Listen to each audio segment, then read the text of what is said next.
All right, so today we're diving deep into one of the most incredible, most talked about universes in all of science fiction, the culture, the masterpiece from the mind of Iain M. Banks. It's this sprawling, aspirational society that has hooked readers for decades. But what is it really? Well, to kick things off, let's just hear what the man himself had to say about it. So, right off the bat, Banks just throws this huge curveball at us. He's basically saying, hey, you know this massive, detailed civilization I built? It's not real. It's a bit of a provocation, right? A reminder that what we're about to get into is a thought experiment. But wow, what an experiment it is. And that's really the core question we're digging into here. If it's just an idea, why does it feel so real, so powerful? Why do people keep coming back to its ideas about freedom and technology when we talk about our own future? To get that, we've got to pop the hood and see what makes this thing tick. You see, the entire foundation of the culture, every single part of it, is built on one massive, world-changing concept. It's the engine that powers this entire utopian dream, and without it, the whole thing falls apart. This is it. This is the secret sauce. Post-scarcity. Just try to wrap your head around it. A society where energy is basically infinite, all the manufacturing is automated, and wealth is a meaningless concept because you can literally have anything you want. No money, no poverty, no working for a living.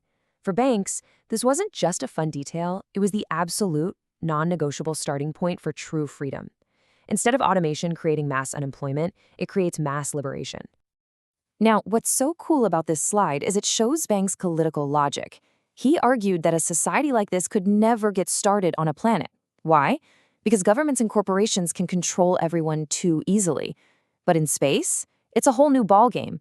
Little groups can just break away, become totally self-sufficient, and they're almost impossible to pin down. Think about it. The forces of repression, the bad guys, they have to win every single time. But the progressives, they only have to win once. So how do you actually get there? Well, Banks lays out a pretty clear roadmap. First, you gotta get off world. Escape that planetary control. Then, once you're out in the black, you can achieve true self-sufficiency. But here's the real quantum leap. The emergence of these godlike, benevolent AIs called minds. They willingly take on the job of running society's complex systems, and they're the ones who finally crack the code to tap into the energy grid, a source of limitless energy from other dimensions. And just like that, scarcity becomes a distant memory.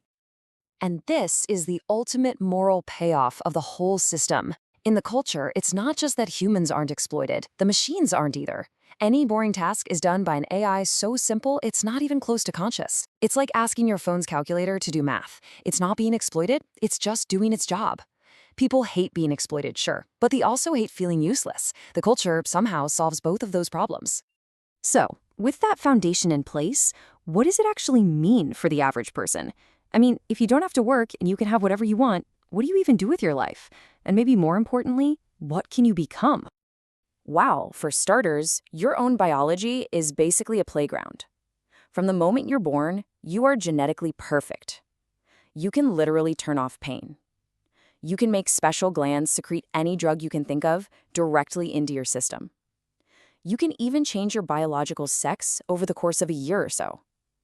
It is the absolute peak of individual freedom, right down to your cells. And where do all these superhumans live? Forget planets. Banks thought terraforming was, ecologically questionable. So the main place to live is an orbital, a giant, artificial ring world spun up to create gravity, just chilling in orbit around a star. We're talking about a structure with a circumference of 10 million kilometers. And just to put that into perspective for you, a single orbital can have 20 times the habitable surface area of our entire planet. 20 Earths. And it's all built out of leftover rocks and comets. It's this whole philosophy of building paradise from scratch instead of messing with what's already there. Banks had this perfect, catchy phrase to describe the whole system. Socialism within, anarchy without. So what's that mean? Well, within each habitat, where there's abundance for all, society works on pure cooperation and taking care of each other. But without, because every ship and orbital is its own self-sufficient world, there's no need for a big central government. Each one is free to do its own thing, which leads to this state of pure, peaceful anarchy between them. Okay, so you've got this perfect self-running society full of biologically perfect people living in a custom-built paradise. It sounds incredible, right? But also maybe a little boring for a novel. Well, banks knew that. And this is the million-dollar question for any storyteller, isn't it? Where does the drama come from? What are the stakes when you can't be poor, you can't get sick, and you can live for centuries? The answer isn't inside the culture. It's in how the culture deals with the rest of the galaxy. You see, there are really two faces to the culture. You've got the 99% of the population, and for them, life is a search for meaning through art, philosophy, parties, you name it. But then you have the 1%. The people in groups like Contact or the super shady special circumstances. Their job is to deal with the outside world, with the messy, brutal, and totally not utopian rest of the galaxy, and that's where the stories get their fuel. And let me tell you, these stories are anything but boring. As this fan on Reddit puts it, the books are full of some seriously dark and complex stuff. Virtual hells where people are tortured for eternity, horrifying slavery, brutal wars. The culture might be a paradise, but it exists in a universe that is definitely not, and that forces it to make some really tough, morally gray choices about when to step in. Even their idea of justice is from another world. With no money, there's no property crime, so what's left is violence. But the culture doesn't have laws, just agreed-on forms of behavior. And if you do the worst thing imaginable, murder someone, you don't go to prison. Nope, you get a slap drone assigned to you, a little machine that just follows you around for the rest of your life to make sure you never do it again. It's not about punishment, it's about social pressure. So let's zoom out. What's the big takeaway here? Why should we care about this fictional utopia that its own creator said isn't even real? Because its real job isn't to be a blueprint for the future. Its job is to be a tool for thinking about the future. This quote from an academic paper just nails it. Fictions like The Culture have a vital role to play. They keep radical possibilities alive in our minds.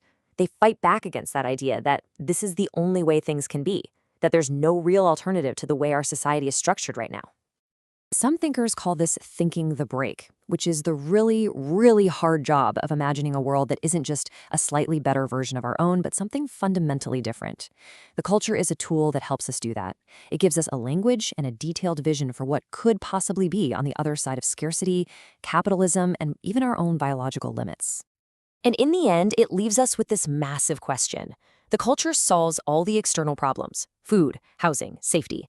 But it leaves the single biggest internal problem for every citizen to solve for themselves. How do you find meaning when you don't need to do anything? It's a question they grapple with for their entire lives, and frankly, with our own world changing so fast, it might be a question we have to start asking ourselves a lot sooner than we think.